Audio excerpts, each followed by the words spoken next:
हर रोज एक बैंकर के टेबल पर दर्जनों फाइलें आती हैं। Loan applications, business reports, projected financials. इन सब में एक बात कॉमन होती है, आंकड़ों का एक जाल। और उस बैंकर का काम है ये पता लगाना कि ये आंकड़े सच कह रहे हैं या कोई कहानी बना रहे हैं। तो सवाल ये है कि इस सच्चाई की जांच कहाँ से शुरू होती है। हमारे पास अकाउंटिंग से जुड़े कुछ दस्तावेज हैं जो हमें उस पहले और सबसे बुनियादी चेकिंग टूल तक ले जाते हैं, जिसे ट्रायल बैलेंस कहते हैं।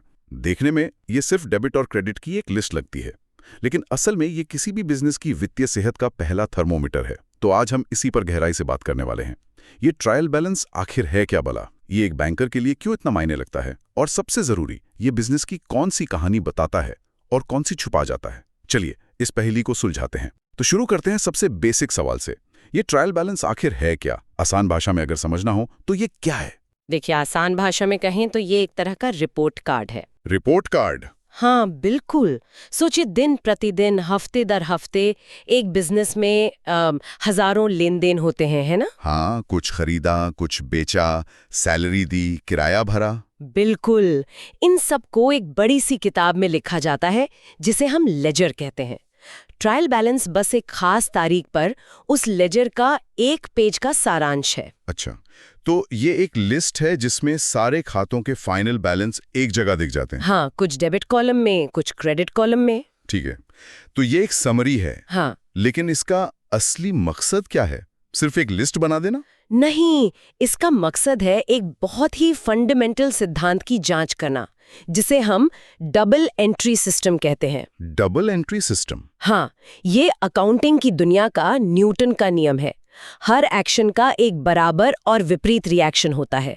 मतलब हर बिजनेस लेन देन के दो पहलू होते हैं। अगर पैसा कहीं से आता है यानी क्रेडिट, तो वो कहीं जाता भी है यानी डेबिट। जैसे अगर 50,000 की मशीन खरीदी तो 50,000 की संपत्ति आई, पर बैंक से 50,000 गए भी। एग्जैक्टली। एक डेबिट, एक क्रेडिट। और ट्रायल बैलेंस इसी को चेक करता है? बिल्कुल। ट्रायल बैलेंस का सिर्फ एक ही काम है, ये देखना कि आखिर में सारे डेबिट का टोटल और सारे क्रेडिट का टोटल बराबर है या नहीं। अगर है तो हम कहते हैं कि किताबें टैली हो गई। हाँ, और ये इस बात का पहला सबूत है कि कम से कम हिसाब किताब के जोड़ घटाव यानी अरिथमेटिकल एक्यूरेसी में कोई गड़बड़ी नहीं है। मतलब ये बही खातों का पहला हेल्थ चेकअप है? हाँ, कह सकते हैं। जैसा हमारे स्रोत में एरिक एल कोहलर की परिभाषा कहती है, इसका उद्देश्य ही पोस्ट किए गए डेबिट और क्रेडिट की बराबरी को साबित करना है। हेल्थ चेकअप, ये अच्छा एनालॉजी है। हाँ, मतलब जैसे डॉक्टर सबसे पहले आपका टेम्परेचर और ब्लड प्रेशर लेता है, ये जानने के लिए कि सब ठीक है या नहीं। अगर टेम्परेचर 98.6 नहीं है तो मतलब कुछ गड़बड़ है और आगे जांच की जरूरत है। कोई एंट्री छूट गई है, या गलत अमाउंट लिख दिया गया है, या किसी डेबिट का क्रेडिट नहीं डाला गया। ठीक है, यहाँ पर ये दिलचस्प हो जाता है। हमारे स्रोत बताते हैं कि ट्रायल बैलेंस दो तरह के होते हैं, ग्रॉस और नेट।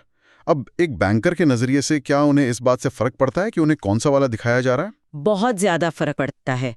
ये सिर्फ एक अकाउंटिंग अंतर नहीं है, ये दो अलग अलग कहानियां बताता है। अच्छा, कैसे? इसे समझने के लिए हमारे स्रोत में दिया गया श्री भगवान दास का उदाहरण लेते हैं। हाँ, वो उदाहरण देखते हैं। उसमें दोनों के टोटल अमाउंट में तो जमीन आसमान का फर्क है। हाँ, ग्रॉस ट्रायल बैलेंस में हम हर खाते के डेबिट और क्रेडिट कॉलम का पूरा टोटल लेते हैं। जैसे अगर भगवान दास ने साल भर में 1,90,000 रुपए का माल खरीदा, तो डेबिट कॉलम में पूरा 1,90,000 दिखेगा। और बिक्री? और अगर उन्होंने 2,45,000 का माल बेचा, तो क्रेडिट कॉलम में पूरा 2,45,000 दिखेगा। इसमें हर लेन देन का असर दिखता है। जब हम सब कुछ जोड़ते हैं तो भगवान दास का ग्रॉस टोटल आता है 12 लाख रुपए। 12 लाख? हाँ, डेबिट और क्रेडिट दोनों तरफ? हाँ। ये तो बिजनेस के कुल साइज का एक अंदाजा देता है। मतलब ये पता चलता है कि साल भर में पैसों की कितनी आवाजाही हुई है। हाँ। ये तो ऐसा है जैसे किसी के बैंक स्टेटमेंट को देखना, जिसमें हर एक डिपॉजिट और हर एक विड्रॉवल की एंट्री हो। बिल्कुल सही एनालॉजी है। ये आपको पूरी दानेदार, मतलब ग्रैन्युलर तस्वीर देता है। और नेट ट्रायल बैलेंस? अब आते हैं नेट ट्रायल बैलेंस पर, जो ज्यादा कॉमन है। इसमें हम हर खाते का सिर्फ फाइनल यानी नेट बैलेंस लेते हैं। अच्छा, मतलब सिर्फ आखिर में क्या बचा हो। हाँ, जैसे भगवान दास के उदाहरण में उनके देनदारों से कुल 1,20,000 रुपए लेने थे, लेकिन साल के दौरान उनसे 1,10,000 रुपए मिल भी गए। तो नेट में सिर्फ 10,000 का बैलेंस दिखेगा। बिल्कुल, नेट में हम सिर्फ 10,000 रुपए का फाइनल डेबिट बैलेंस दिखाएंगे जो अभी भी लेना बाकी है। इसी तरह हर खाते का नेट बैलेंस निकालकर जब लिस्ट बनाते हैं तो भगवान दास का नेट ट्रायल बैलेंस दोनों तरफ सिर्फ 4,17,000 रुपए पर टैली होता है। तो 12 लाख रुपए की कुल एक्टिविटी का निचोड़ 4,17,000 रुपए है। ये तो बैंक स्टेटमेंट के ऊपर दी गई समरी की तरह है। टोटल इन और टोटल आउट। हाँ, एक बैंकर के लिए तो शायद यही नेट वाला ज्यादा काम का होगा। ज्यादातर मामलों में हाँ, सही। नेट ट्रायल बैलेंस एक साफ सुथरी तस्वीर देता है। ये सीधे उन नंबरों पर ले जाता है जो मायने रखते हैं। फाइनल एसेट्स कितने हैं, फाइनल लायबिलिटीज कितनी हैं, और इसी नेट ट्रायल बैलेंस से आगे चलकर प्रॉफिट एंड लॉस स्टेटमेंट और बैलेंस शीट बनती है। वो दो दस्तावेज जो किसी भी लोन एप्लीकेशन की जान होते हैं। बिल्कुल। लेकिन एक मिनट, अगर हम ग्रॉस से नेट पर जाते हैं तो क्या कुछ जरूरी जानकारी खोनी जाती?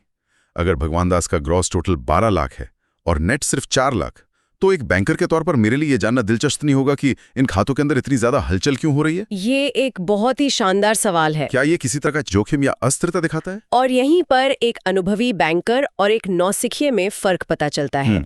99% लोग सिर्फ नेट ट्रायल बैलेंस देखेंगे, लेकिन एक होशियार बैंकर ये सवाल जरूर पूछेगा। उदाहरण के लिए, अगर सेल्स और सेल्स रिटर्न दोनों बहुत ज्यादा हैं, तो इसका मतलब हो सकता है कि कंपनी का प्रोडक्ट क्वालिटी खराब है।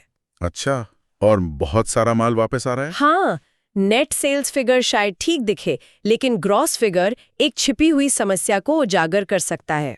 तो नेट ट्रायल बैलेंस क्या है बताता है, लेकिन ग्रॉस ट्रायल बैलेंस क्यों है इसका सुराग दे सकता है। बिल्कुल। ये तो बहुत गहरी बात है। तो इन बैलेंस को बनाने का कोई नियम कानून भी होगा? ऐसा तो नहीं हो सकता कि कोई भी अकाउंट कहीं भी डाल दिया जाए। बिल्कुल, इसका एक बहुत ही सरल और शक्तिशाली नियम है जो हमारे स्रोत में भी बताया गया है। क्या है वो नियम? नियम ये है, पहला, सभी एसेट्स यानी संपत्ति और खर्चों का बैलेंस हमेशा डेबिट होगा। एसेट्स और खर्चे डेबिट, ठीक है। और दूसरा, सभी लायबिलिटीज यानी देनदारी, इनकम यानी आय और कैपिटल यानी पूंजी का बैलेंस हमेशा क्रेडिट होगा। लायबिलिटीज, इनकम और कैपिटल, क्रेडिट। बस, अगर ये एक नियम याद है तो आप कभी गलती नहीं करेंगे। चलिए, इस नियम को हमारे दूसरे उदाहरण श्री इंद्र कुमार वाले केस पर लगाकर देखते हैं। इससे ये और साफ हो जाएगा। स्रोत के मुताबिक उनकी कैपिटल 15,000 रुपए हैं, जो क्रेडिट साइड में है। हाँ, और ये अक्सर लोगों को कंफ्यूज करता है। लोग सोचते हैं कि मालिक का पैसा तो बिजनेस के लिए एसेट होना चाहिए। हाँ, मुझे भी यही लगता। लेकिन अकाउंटिंग में हम बिजनेस एंटिटी कॉन्सेप्ट फॉलो करते हैं, जिसका मतलब है कि बिजनेस और उसका मालिक दो अलग-अलग इकाइयां हैं। अच्छा। तो बिजनेस के नजरिए से मालिक से लिया गया पैसा एक कर्ज है, एक देनदारी है, जिसे बिजनेस को कभी ना कभी मालिक को लौटाना है।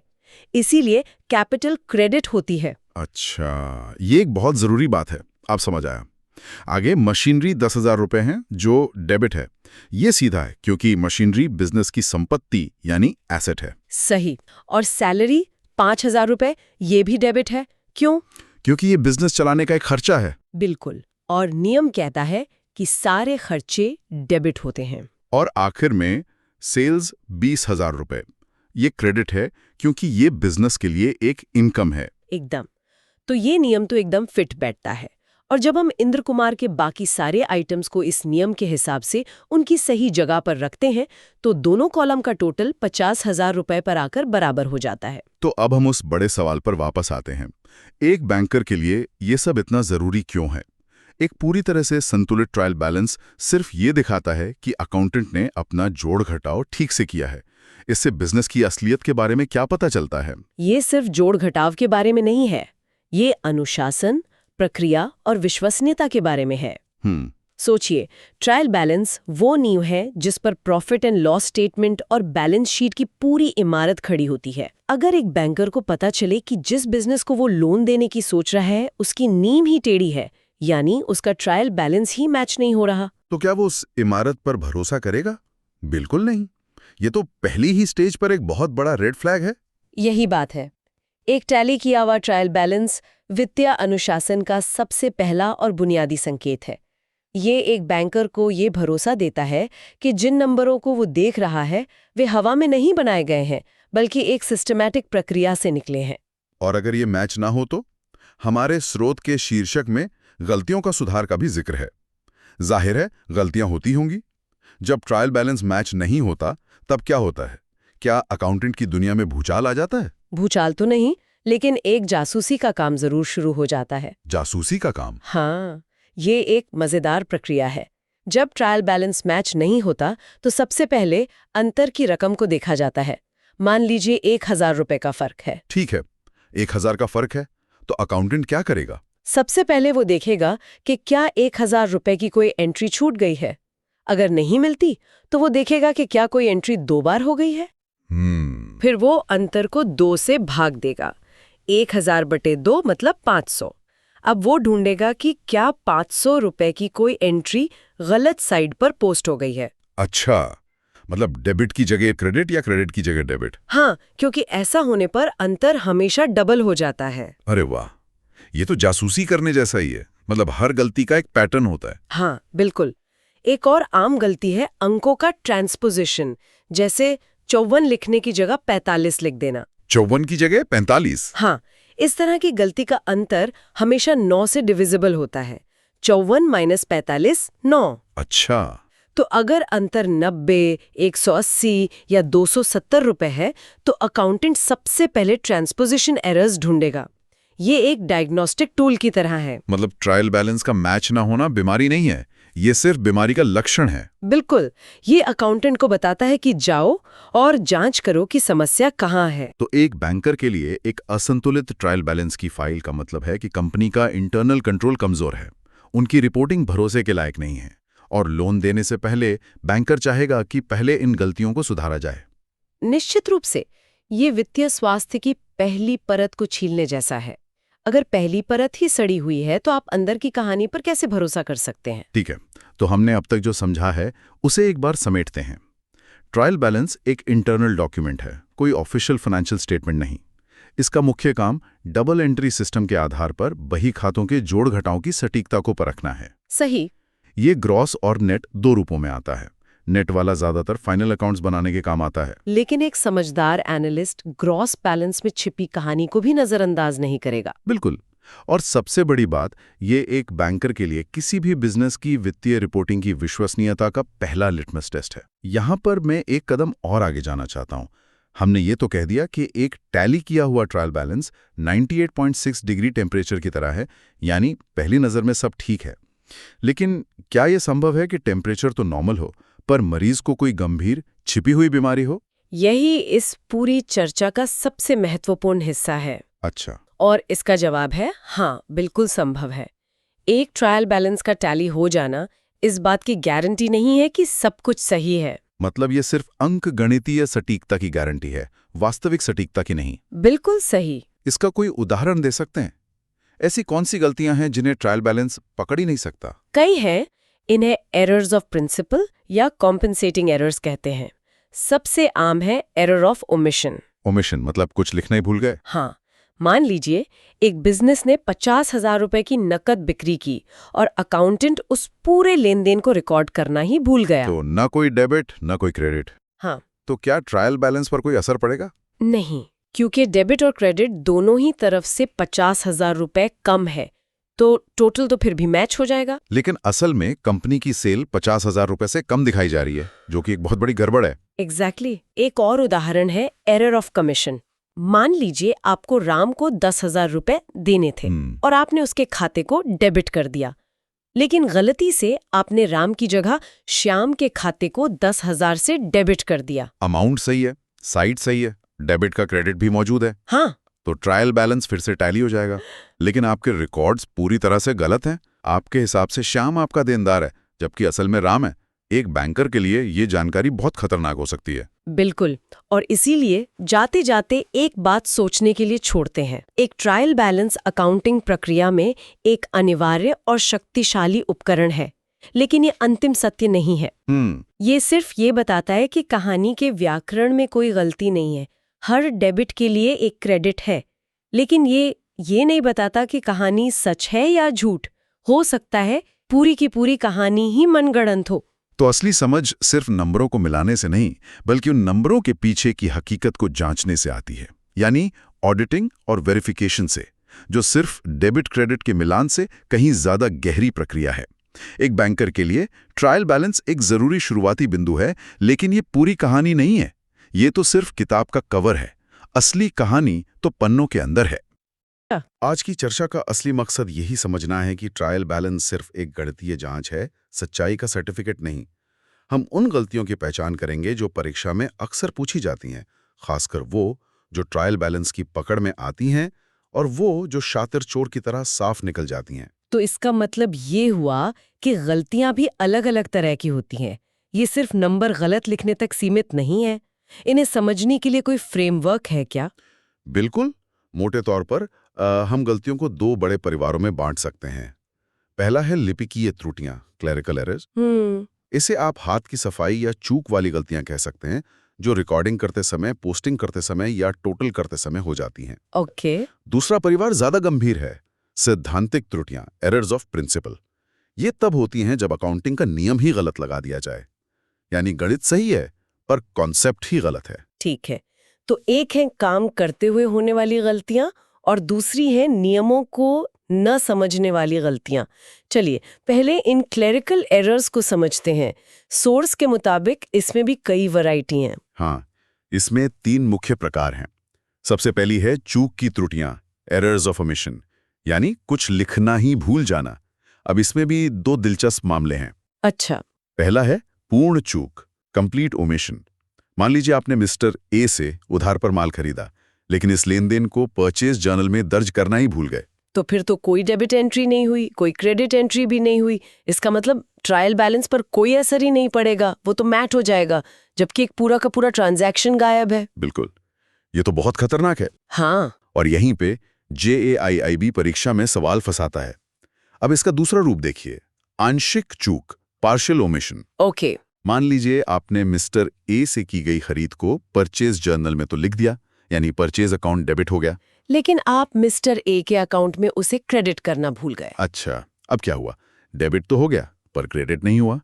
हिसाब का पड़ला एक तरफ झुक गया और आपका ट्रायल बैलेंस तुरंत बता देगा कि कुछ गड़बड़ है। समझ गई। तो पूरी तरह भूलना पकड़ में नहीं आता, लेकिन आधा अधूरा काम करना तुरंत पकड़ में आ जाता है। हाँ। ठीक है, अब क्लेरिकल एरर्स की दूसरी वैरायटी क्या है? दूसरी वैरायटी है भूल चूक की त्रुटियां, एरर्स ऑफ कमीशन। ये वो गलतियां हैं जहां आप एंट्री करना भूले नहीं, पर आपने गलत कर दी। जैसे गलत रकम लिख दी, गलत अकाउंट में पोस्ट कर दिया या लेजर के गलत साइड पर लिख दिया। इसका कोई क्लासिक उदाहरण जो अक्सर होता हो? सोर्स में एक बहुत अच्छा केस है। मिस्टर संजय को 72 रुपए की क्रेडिट पर बिक्री की गई। सेल्स जर्नल में इसे सही दर्ज किया गया। लेकिन जब संजय के अकाउंट को डेबिट करने की बारी आई तो क्लर्क ने गलती से 270 रुपए लिख दिया।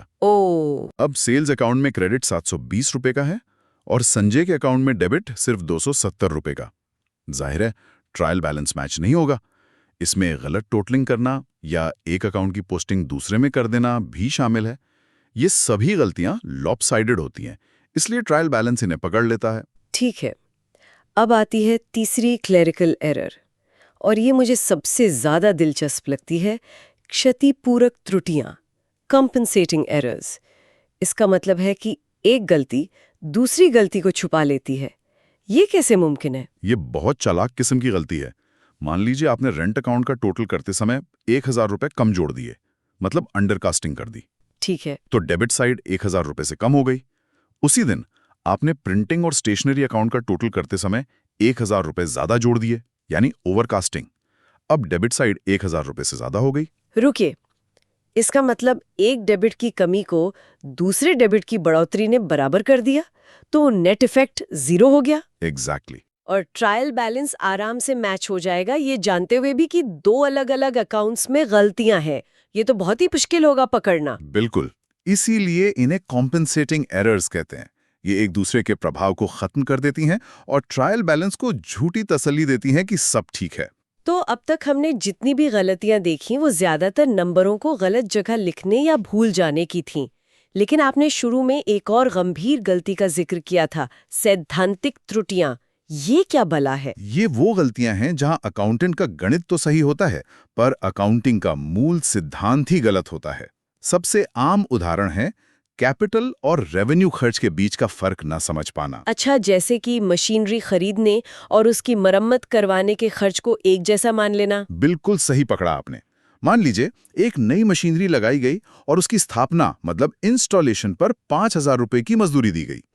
अकाउंटिंग का सिद्धांत कहता है कि ये एक पूंजीगत व्यय कैपिटल एक्सपेंडिचर है और इसे मशीनरी की लागत में जोड़कर मशीनरी अकाउंट में डेबिट करना चाहिए। सही। लेकिन गलती से इसे रोजमर्रा का खर्च मानकर वेजेस अकाउंट में डेबिट कर दिया गया, जो कि एक राजस्व व्यय रेवेन्यू एक्सपेंडिचर है। पर डेबिट तो हुआ ना, चाहे मशीनरी अकाउंट में हो या वेजेस अकाउंट में। डेबिट तो 5,000 रुपए का हुआ। इसका मतलब ट्रायल बैलेंस तो फिर से मैच हो जाएगा। एग्जैक्टली। ट्रायल बैलेंस को इससे मतलब नहीं है कि डेबिट सही घर में गया है या गलत घर में। उसे बस ये चाहिए कि कुल डेबिट कुल क्रेडिट के बराबर हो, और यहाँ ऐसा ही हुआ है। लेकिन इस एक गलती से कंपनी की बैलेंस शीट में एसेट की वैल्यू कम दिखेगी और प्रॉफिट एंड लॉस अकाउंट में उस साल का खर्च ज्यादा दिखेगा, जिससे प्रॉफिट कम हो जाएगा। ये एक कॉन्सेप्चुअल गलती है। तो यहाँ पर JIIB परीक्षा के लिहाज से सबसे बड़ा सबक क्या है? सबसे बड़ा सबक, और जो हमेशा याद रखना है, वो ये है, ट्रायल बैलेंस सिर्फ एक तरफा या लॉपसाइडेड गलतियों को पकड़ पाता है। कोई भी ऐसी गलती जिसमें डेबिट और क्रेडिट का असर बराबर रूप से गलत हो, जैसे एरर ऑफ प्रिंसिपल, या दोनों ही ना हो, जैसे कंप्लीट ओमिशन, या दो गलतियां एक दूसरे को बराबर कर दे, जैसे कॉम्पनसेटिंग एरर्स, वो ट्रायल बैलेंस की पकड़ में कभी नहीं आएगी। ट्रायल बैलेंस बस ये देखता है कि तराजू के दोनों पलड़े बराबर हैं या नहीं। वो ये नहीं देखता कि पलड़ों में रखा सामान सही है भी या नहीं। वाह, ये तो पूरी बात का सार है। तो ठीक है, मान लेते हैं कि हमारी किस्मत अच्छी थी और गलती लॉपसाइडेड वाली थी, ट्रायल बैलेंस मैच नहीं हुआ। अब हम अपनी जासूसी शुरू करते हैं। इस गड़बड़ी को ढूंढने का पहला कदम क्या होगा? सबसे पहले तो शांति बनाए रखें और घबराएं नहीं। जासूसी का पहला नियम, सबसे आसान सुरागों को पहले जांचें। मतलब ट्रायल बैलेंस की डेबिट और क्रेडिट कॉलम के टोटल को कैलकुलेटर पर दोबारा जोड़ें। 90% मामलों में ये एक साधारण जोड़ने की गलती होती है। अगर वो ठीक है तो दूसरा कदम, कैश और बैंक बैलेंस को अपने कैश बुक या बैंक स्टेटमेंट से मिलाएं और देखें कि वो सही लिखे गए हैं या नहीं। और अगर गलती इन दोनों में भी नहीं है, तब अब असली जासूसी शुरू होगी। अब हम उस अंतर की रकम पर ध्यान देंगे। वो रकम खुद एक बहुत बड़ा सुराग है। मान लीजिए डेबिट साइड क्रेडिट साइड से 1,600 रुपए ज्यादा है। सोर्स के मुताबिक यहाँ 3 संभावनाएं हो सकती हैं। 1, क्या 1,600 रुपए की कोई डेबिट रकम 2 बार पोस्ट हो गई है? 2, अंतर का ठीक आधा करें, यानी 800 रुपए। अब अपने लेजर खंगालिए और देखिए कि क्या 800 रुपए की कोई रकम जो क्रेडिट साइड में जानी चाहिए थी, गलती से डेबिट साइड में लिख दी गई है। ऐसा होने पर अंतर ठीक 2 गुना हो जाता है, जो कि एक क्लासिक क्लू है। अच्छा। और 3, ये भी हो सकता है कि 1,600 रुपए की कोई क्रेडिट आइटम पोस्ट होने से रह गई हो। बेहतरीन, ये तो सच में एक चेकलिस्ट की तरह है। तो चलिए, हमने जासूसी करके मुजरिम यानी गलती को पकड़ लिया। अब उसे सुधारने का तरीका क्या है? क्या बस उसे काट कर सही लिखते? नहीं, काट कर सही करना अकाउंटिंग में सख्त मना है। सुधार का तरीका इस बात पर निर्भर करता है कि गलती एक पक्षीय है या द्विपक्षीय। ओके। एक पक्षीय त्रुटियां वो होती हैं जो सिर्फ एक अकाउंट पर असर डालती हैं, जैसे किसी अकाउंट का टोटल गलत करना या पोस्टिंग गलत साइट पर कर देना। अगर ये ट्रायल बैलेंस बनाने से पहले पकड़ में आ जाए तो इन्हें सुधारने के लिए कोई जर्नल एंट्री की जरूरत नहीं होती। तो फिर क्या करते हैं? बस उस लेजर अकाउंट में जाकर एक नोट के साथ सही डेबिट या क्रेडिट कर दिया जाता है। इसका कोई उदाहरण? हाँ, एक बहुत ही महत्वपूर्ण उदाहरण है जो परीक्षा में अक्सर आता है। मान लीजिए आपको सुरेश से 200 रुपए मिले। इसकी सही पोस्टिंग होनी चाहिए थी सुरेश के अकाउंट में क्रेडिट साइड पर। ठीक है, लेकिन गलती से आपने उसे क्रेडिट करने की बजाय 200 रुपए से डेबिट कर दिया। अब बताइए, इसे कैसे सुधारेंगे?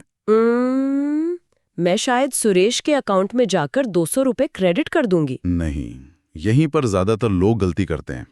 सोचिए, आपको सुरेश के अकाउंट को 400 रुपए से क्रेडिट करना होगा। 400 रुपए? पर रकम तो 200 रुपए थी। ये कैसे हुआ? इसे समझिए, पहले तो आपको वो 200 रुपए का गलत डेबिट खत्म करना है, जिसे खत्म करने के लिए आपको 200 रुपए क्रेडिट करने होंगे। इससे तो हिसाब सिर्फ 0 पर आया। फिर आपको वो 200 रुपए का सही क्रेडिट भी तो करना है, जो शुरू में होना चाहिए था। तो 200 रुपए गलत को काटने के लिए और 200 रुपए सही को लिखने के लिए कुल 400 रुपए का क्रेडिट होगा। ये डबल इफेक्ट वाला नियम परीक्षा के लिए बहुत जरूरी है। कमाल है, ये वाकई में ध्यान रखने वाली बात है। ठीक है, ये तो हुई एक पक्षीय गलती। पर अगर गलती ऐसी हो जिसने 2 या ज्यादा अकाउंट्स में गड़बड़ की हो, यानी द्विपक्षीय त्रुटि, टू साइडेड एरर, तब क्या होगा? तब आपको एक बाकायदा सुधार की जर्नल एंट्री मतलब रेक्टिफिकेशन एंट्री पास करनी पड़ेगी। इसका एक 3 स्टेप का सीधा तरीका है। अच्छा। पहले सोचिए कि सही एंट्री क्या होनी चाहिए थी। दूसरा, फिर देखिए कि आपने गलत एंट्री क्या कर दी है। और तीसरा, अंत में एक ऐसी एंट्री पास कीजिए जो गलत एंट्री के असर को उल्टा कर दे और सही एंट्री के असर को लागू कर दे। ये सुनने में थोड़ा जटिल लग रहा है, एक उदाहरण से शायद ये आसान हो जाएगा। बिल्कुल। सोर्स में एक बेहतरीन केस स्टडी है। मान लीजिए आपने सोहन लाल से 500 रुपए का माल खरीदा। हाँ। तो सही एंट्री क्या होनी चाहिए थी? Purchase account debit to Sohan Lal's account. हाँ, purchase account .500 to Sohanlal's account 500। सही, लेकिन गलती से इसे सेल्स बुक में लिख दिया गया, तो गलत एंट्री हो गई सोहनलाल्स अकाउंट .500 टू सेल्स अकाउंट 500। अरे, ये तो पूरा उल्टा हो गया। हाँ, अब इसे सुधारते हैं। सबसे पहले गलत एंट्री को खत्म करते हैं। सेल्स को गलती से क्रेडिट किया गया था, तो उसे खत्म करने के लिए सेल्स अकाउंट को 500 से डेबिट करेंगे। ठीक है। सोहनलाल को गलती से डेबिट किया गया था, उसे भी खत्म करना है। अब सही एंट्री को लागू करते हैं। परचेज असल में हुई थी, तो परचेज अकाउंट को 500 से डेबिट करेंगे और सोहनलाल को असल में क्रेडिट करना था। तो हमारी कंबाइंड सुधार की एंट्री बनेगी सेल्स अकाउंट डॉक्टर 500 गलती सुधारने के लिए, परचेज अकाउंट डॉक्टर 500 सही एंट्री के लिए, और टू सोहनलाल्स अकाउंट 1000। हाँ, 1000। 500 रुपए गलत डेबिट को काटने के लिए और 500 रुपए सही क्रेडिट को दिखाने के लिए। तो कुल मिलाकर आज के इस बातचीत से ये समझ आया कि एक बैंकर के लिए ट्रायल बैलेंस का मैच ना होना सिर्फ एक गणितीय समस्या नहीं है, बल्कि एक पहेली है जिसे सुलझाने के लिए नियमों की गहरी समझ चाहिए। और जीआईबी की परीक्षा भी यही परखती है कि आप गलतियों के प्रकार और उनके सुधार के पीछे का लॉजिक समझते हैं या नहीं। बिल्कुल सही। और जाते जाते सोचने के लिए एक बात छोड़ जाते हैं। अभी तक हमारी सारी बातचीत गलतियां होने के बाद उन्हें सुधारने, यानी आग लगने पर कुआं खोदने पर केंद्रित थी। हाँ। लेकिन जरा सोचिए, एक आधुनिक बैंक इन गलतियों को होने से रोकने के लिए क्या कर सकता है? मेकर चेकर की प्रणाली, ऑटोमेटेड एंट्री सिस्टम और नियमित ऑडिट जैसी प्रक्रियाएं, जिन लिपिकीय और सैद्धांतिक त्रुटियों की हमने आज चर्चा की, उन्हें पहली जगह पर होने से कैसे रोक सकती हैं? ये सवाल अकादमिक ज्ञान को बैंकिंग के असल व्यावहारिक माहौल से जोड़ता है। सोचिए, एक अकाउंटेंट अपनी किताबों के पन्ने पलट रहा है और अचानक पाता है कि डेबिट और क्रेडिट का जोड़ वो मेल नहीं खा रहा है, बैलेंस शीट बराबर नहीं हो रही। यहीं पर एक जासूस की तरह एक खास अकाउंट सामने आता है जिसका नाम है सस्पेंस अकाउंट। आज की हमारी पड़ताल इसी सस्पेंस अकाउंट के इर्द गिर्द घूमेगी। हमारे पास जो स्रोत हैं उनके जरिए हम इस जासूस के काम करने का तरीका समझेंगे। ये क्या है, ये गलतियों की गुत्थी सुलझाने में कैसे मदद करता है, और सबसे जरूरी क्या होता है जब कोई सुराग साल खत्म होने के बाद मिलता है। चलिए इस पूरी जांच पड़ताल को खोलकर समझते हैं। तो सबसे पहले ये सस्पेंस अकाउंट आखिर है क्या? नाम से तो ऐसा लगता है जैसे कोई रहस्यमयी गुप्त खाता हो। हाँ, नहीं, रहस्यमयी नहीं, बल्कि एक बहुत ही व्यवहारिक और कह सकते हैं अस्थायी यानी टेम्पररी अकाउंट है। जब ट्रायल बैलेंस तैयार करने के बाद डेबिट और क्रेडिट पक्षों का कुल योग बराबर नहीं होता, तो उस अंतर की राशि को अस्थायी रूप से एक नए खाते में डाल दिया जाता है, जिसे सस्पेंस अकाउंट कहते हैं। इसका मुख्य उद्देश्य ट्रायल बैलेंस को जबरदस्ती बराबर करना होता है ताकि फाइनल अकाउंट्स बनाने की प्रक्रिया शुरू की जा सके, जबकि गलतियों को ढूंढने का काम समानांतर चलता रहे। ओके, लेकिन क्या ये एक तरह से आलस को बढ़ावा नहीं देता? मतलब आप गलती ढूंढने के बजाय उसे एक अस्थायी खाते में डालकर आगे बढ़ रहे हैं। ऐसा लगता है जैसे आप समस्या को कालीन के नीचे छिपा रहे हैं। ये एक बहुत अच्छा सवाल है। पहली नजर में ऐसा लग सकता है, लेकिन असल में ये इसका उल्टा है। ये समस्या को छिपाना नहीं, बल्कि उसे स्वीकार करना है। ये कहने का तरीका है कि हाँ, एक गलती है, हमें उसका मूल्य पता है और हम उसे ढूंढ रहे हैं। अच्छा। अगर सस्पेंस अकाउंट न हो तो फाइनल अकाउंट्स बनाने की पूरी प्रक्रिया ही रुक जाएगी। ये एक तरह का प्लेस होल्डर है जो कहता है यहाँ एक गलती है, इसे ठीक किया जाएगा। अच्छा, तो ये कालीन के नीचे छिपाना नहीं, बल्कि उस जगह पर एक बड़ा सा लाल झंडा लगाने जैसा है। तो ये काम कैसे करता है? मान लीजिए डेबिट साइड ज्यादा है, तो क्या करेंगे? बिल्कुल, और इसके लिए एक सीधा सा नियम है। अगर ट्रायल बैलेंस में डेबिट का टोटल ज्यादा है तो जो अंतर की रकम है उसे सस्पेंस अकाउंट के क्रेडिट साइड में लिखा जाएगा, ताकि दोनों साइड बराबर हो जाए। अच्छा। और अगर क्रेडिट का टोटल ज्यादा है तो उस अंतर को सस्पेंस अकाउंट के डेबिट साइड में डाला जाएगा। ओके। मकसद बस एक है, अस्थायी रूप से बैलेंस को मिलाना ताकि जांच आगे बढ़ सके। ये तो समझ में आया, लेकिन एक सवाल मेरे मन में आ रहा है, अगर गलती कभी मिले ही नहीं तो क्या वो अंतर हमेशा सस्पेंस में ही लटका रहता है? आदर्श स्थिति में तो सारी गलतियां मिल जानी चाहिए और सस्पेंस अकाउंट का बैलेंस शून्य हो जाना चाहिए। लेकिन अगर अंतिम खाते तैयार करते समय भी सस्पेंस अकाउंट में कोई बैलेंस बच जाता है तो उसे अनदेखा नहीं किया जा सकता। तो फिर उसे बैलेंस शीट में दिखाया जाता है। अगर सस्पेंस अकाउंट का डेबिट बैलेंस है तो उसे संपत्ति यानी एसेट पक्ष में दिखाया जाएगा। अच्छा। और अगर क्रेडिट बैलेंस है तो उसे देनदारी यानी लायबिलिटी पक्ष में। ये एक तरह से कंपनी की वित्तीय रिपोर्ट में एक स्वीकारोक्ति है कि एक अनसुलझी पहेली अभी बाकी है। चलिए इस प्रक्रिया को मिस्टर गिडवानी के केसेस समझते हैं, जिसका जिक्र इन दस्तावेजों में है। उनकी किताबों में ट्रायल बैलेंस का क्रेडिट साइड डेबिट साइड से 763 रुपये ज्यादा था। तो इस अंतर को बराबर करने के लिए सस्पेंस अकाउंट में 763 रुपये डेबिट कर दिए गए। अब जासूसी का काम शुरू होता है। पहली गलती जो मिली वो तो बड़ी सीधी सादी है। भगत राम से मिले 150 कैश बुक में लिखे ही नहीं गए।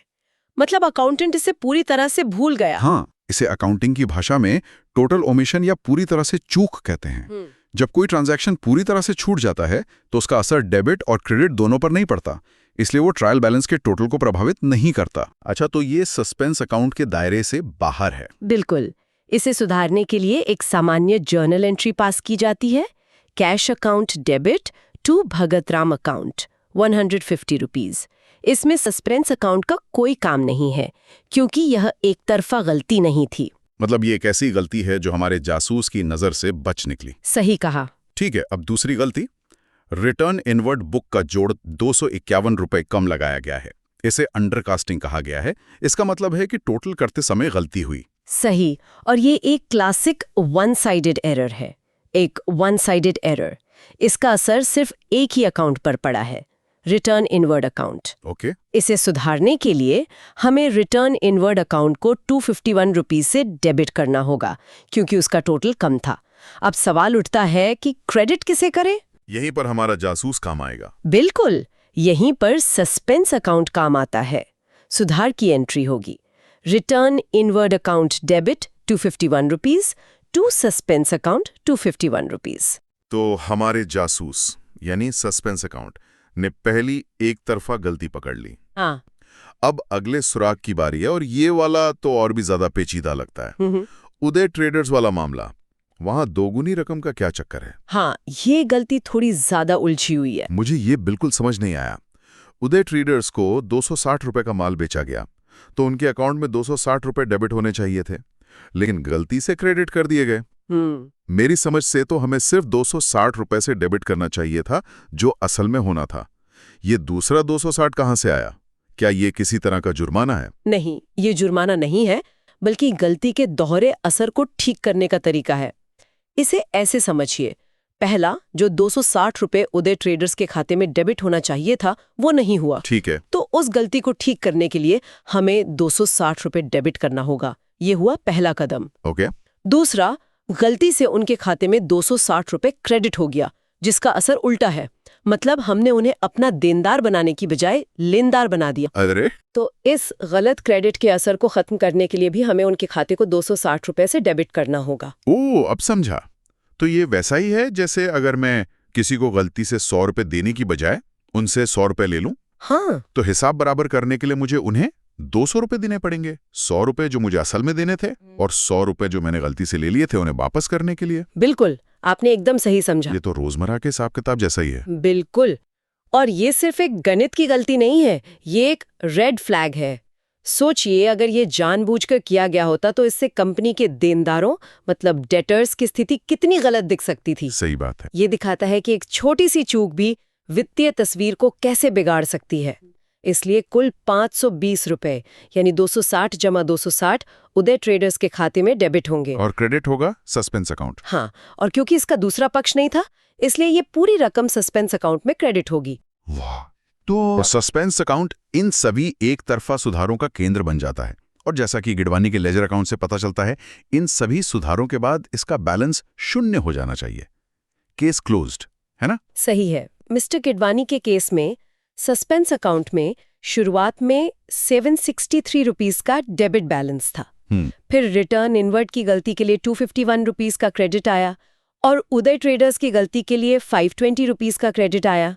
तो कुल क्रेडिट हो गया 763? हाँ, 251 जमा 520 यानी 763 रुपीस। डेबिट और क्रेडिट बराबर हो गए और सस्पेंस अकाउंट अपने आप बंद हो गया। मिशन पूरा हुआ। ये सब तो ठीक है जब गलतियां उसी अकाउंटिंग साल में पकड़ में आ जाएं। लेकिन क्या होगा अगर अकाउंटिंग वर्ष समाप्त हो गया हो, फाइनल अकाउंट बन गए हों और फिर कोई पुरानी गलती सामने आए? तब तो सारे खाते बंद हो चुके होते हैं। ये बहुत महत्वपूर्ण स्थिति है। जब एक अकाउंटिंग वर्ष खत्म होता है तो सभी आय और व्यय से जुड़े खाते, नॉमिनल अकाउंट्स, हाँ, जिन्हें नॉमिनल अकाउंट्स कहते हैं, उन्हें बंद कर दिया जाता है। इसे ऐसे समझिए कि नॉमिनल अकाउंट्स एक साल की रेस की तरह हैं। साल के अंत में सभी धावकों मतलब आय और व्यय को फिनिश लाइन पर यानी प्रॉफिट एंड लॉस अकाउंट पर लाकर रेस खत्म करनी होती है, ताकि पता चले कि हम जीते या हारे। बिल्कुल, ताकि हम जान सकें कि साल में हम जीते मतलब मुनाफा हुआ या हारे यानी नुकसान। अगले साल एक नई रेस शून्य से शुरू होती है। एक मिनट, तो आप कह रहे हैं कि वो खाते हमेशा के लिए लॉक हो जाते हैं? बिल्कुल, इतिहास को बदला नहीं जा सकता। इसीलिए आप पुरानी रेस के स्कोर को नहीं बदल सकते। आप सीधे उन पुराने नॉमिनल खातों में कोई बदलाव नहीं कर सकते। वो खाते उस साल के इतिहास का हिस्सा बन चुके हैं। तो फिर समाधान क्या है? अगर पिछले साल के खर्चों में कोई गलती हुई है तो उसे कैसे ठीक करेंगे? यहीं पर एक नया खाता खोला जाता है जिसे profit and loss adjustment account कहा गया है। Profit and loss adjustment account? हाँ, ये एक विशेष खाता है जो सिर्फ पिछले वर्षों की गलतियों को सुधारने के लिए बनाया गया है, खासकर वो गलतियां जो नॉमिनल अकाउंट से जुड़ी हों। पिछले साल से जुड़ी किसी भी आय या व्यय की गलती को सुधारने के लिए एंट्री इसी अकाउंट के जरिए की जाती है। अच्छा। और इस अकाउंट का जो भी अंतिम बैलेंस होता है उसे सीधे मालिक के कैपिटल अकाउंट में ट्रांसफर कर दिया जाता है। इसका मतलब ये हुआ कि पिछले साल की गलती का असर इस साल के मुनाफे पर नहीं पड़ता, नहीं, बल्कि वो सीधे मालिक की पूंजी मतलब कैपिटल को प्रभावित करता है। ये तो एक बहुत ही तार्किक तरीका है ताकि चालू वर्ष के परिणाम विकृत न हो। बिल्कुल, गीते डाइकेम की उदाहरण से ये स्पष्ट होता है। मान लीजिए एक गलती हुई, ऑफिस के लिए 260 रुपए का फर्नीचर खरीदा गया, लेकिन अकाउंटेंट ने उसे गलती से ऑफिस एक्सपेंस यानी ऑफिस खर्च में डाल दिया। अब अगर ये गलती फाइनल अकाउंट्स बनने के बाद पकड़ी जाती है तो आप ऑफिस एक्सपेंस अकाउंट को क्रेडिट नहीं कर सकते, क्योंकि वो तो पिछले साल ही बंद हो चुका है। हाँ, वो बंद होके प्रॉफिट एंड लॉस अकाउंट में जा चुका है। तो सही एंट्री क्या होगी? सही एंट्री होगी office furniture account debit 260 rupees, क्योंकि ये एक संपत्ति है। सही। To profit and loss adjustment account 260 rupees. इस एंट्री से संपत्ति सही दर्ज हो गई और गलती का असर सीधे पीएनएल एडजस्टमेंट अकाउंट पर चला गया, जो बाद में कैपिटल में एडजस्ट हो जाएगा। ये सटीकता बनाए रखने के लिए बहुत जरूरी है। हाँ, तो इसका मतलब ये भी हुआ कि अगर कोई निवेशक सिर्फ इस साल के प्रॉफिट को देख रहा है तो उसे ये पता ही नहीं चलेगा कि पिछले साल की कोई गलती सुधारी गई है। ये सीधे कैपिटल को प्रभावित करता है, जो ज्यादातर लोग इतना ध्यान से नहीं देखते। बिल्कुल, और इसीलिए अनुभवी निवेशक हमेशा कैपिटल अकाउंट में होने वाले बदलावों पर नजर रखते हैं। कभी-कभी बैलेंस शीट में एक छोटा सा प्रायर पीरियड एडजस्टमेंट एक बड़ी कहानी बता सकता है कि पिछले साल की रिपोर्टिंग में कोई गड़बड़ थी जिसे अब चुपचाप ठीक किया गया है। ये पारदर्शिता के लिए जरूरी है, लेकिन इसे समझने के लिए गहरी नजर चाहिए। तो आज की इस गहरी पड़ताल का सार क्या है? हमने देखा कि सस्पेंस अकाउंट अकाउंटेंट के लिए एक बहुत काम का टूल है। हाँ, ये कोई गलती नहीं है, बल्कि गलतियों को ढूंढने की प्रक्रिया का हिस्सा है। ये एक जासूस की तरह है जो हमें बताता है कि गड़बड़ है और फिर उन गलतियों को सुधारने में मदद करता है। और हमने ये भी समझा कि गलती कब पकड़ी जाती है ये बहुत मायने रखता है। साल के दौरान पकड़ी गई गलतियों को सुधारने का तरीका अलग है, जहां सस्पेंस अकाउंट मुख्य भूमिका में होता है। सही। और साल खत्म होने के बाद पकड़ी गई गलतियों को सुधारने का तरीका बिल्कुल अलग है, जिसके लिए profit and loss adjustment account का इस्तेमाल होता है। ये सब इसलिए किया जाता है ताकि हर साल की वित्तीय रिपोर्टिंग में सटीकता और पारदर्शिता सुनिश्चित हो सके।